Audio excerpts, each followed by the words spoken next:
Okay. Well, let me tell you, I had a conversation with a guy who works in Virginia and has a company with 107 employees that work with hospitals and so forth. So they were all offered the vaccine first. Out of 107 people, guess how many people actually took it? 2. 12. 90%. Mostly, he said, his employees are usually middle-aged Black men. Mm-hmm.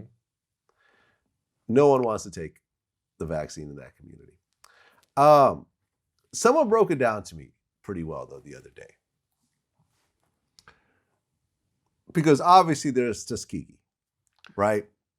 Tuskegee experiment. The Tuskegee experiment, which happened from 1930 to 1972.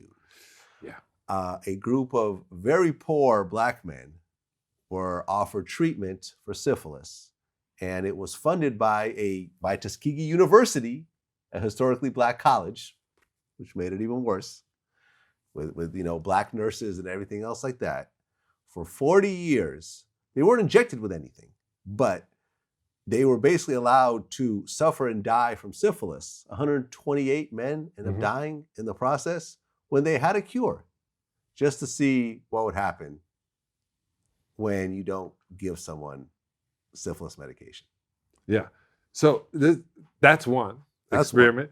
The other experiments are, what do they tell you? They constantly, the crack experiment. They put the crack experiment inside that too, right? They constantly are using the Black community, one that they want to decimate and destroy, that has been decimated, just not destroyed. And if somebody goes, it's the same thing. No, it's been mashed around and pushed around and separated, but it's still at a point. It's constantly using Black folks to do it. And that's true. We've known this. We know that we're in this situation. There's talks about body parts, and there's talks about organs, and this is something, as they said in Canada, and we won't be allowed to say this on your air, just letting you know, but we're going to say it anyway. When we talk about COVID, they give you a response. Like, if you're not with the narrative on Instagram, if you're not with the narrative that they want to hear, then you can't say it. Well, listen, I understand when you look at Tuskegee, and you also look at generally how America does not value Black lives like they do with others. No. This is why you have Black Lives Matter, a statement that shouldn't even be there because you would assume that Black Lives Matter, but the fact that you have to say it is saying something. Means it doesn't matter. Means that America does not. I bought a pair of Nikes that have Black BLM on them. Yeah. Yeah, I'm not going to wear them, but I bought them because I knew they're going to be collector's items. Yeah. Let me just explain that point. We haven't heard anything about Black Lives Matter in, I don't know, 3 months? 90 days? Yeah, about that. Yeah, it doesn't matter. I said it then. It doesn't matter. It was all a ploy. To the people in positions, it doesn't matter. Well, I understand the whole thing of the Black community doesn't want to be guinea pigs. Mm-hmm. They don't want to be tested on. The visual, the optics of a Black nurse in Queens being the first one to take the virus was not the best.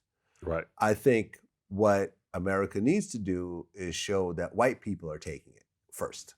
Right. And being experimented on. Well, they did, and she fainted. Well, one person fainted. That's all you need. Okay. That's another thing. Like, that's so funny. But in the words of The Hangover, but did she die? Because with COVID, you could die. Right. But think about the measles. When they were giving away the measles vaccine, this is documented, the measles vaccine, they gave it to a nurse who had been working. Next year, she lost literally use of her limbs, and she's still suing people became, well, you're talking about the polio vaccine. Certain people became paralyzed. And measles. There was much worse technology back then. There was not testing on the same caliber of 2020. And they also didn't give you a cocktail full of a lot. Back when I got vaccinated, because I still have the bruise on my arm, it was over a period of time. Yeah. And they're doing that different too.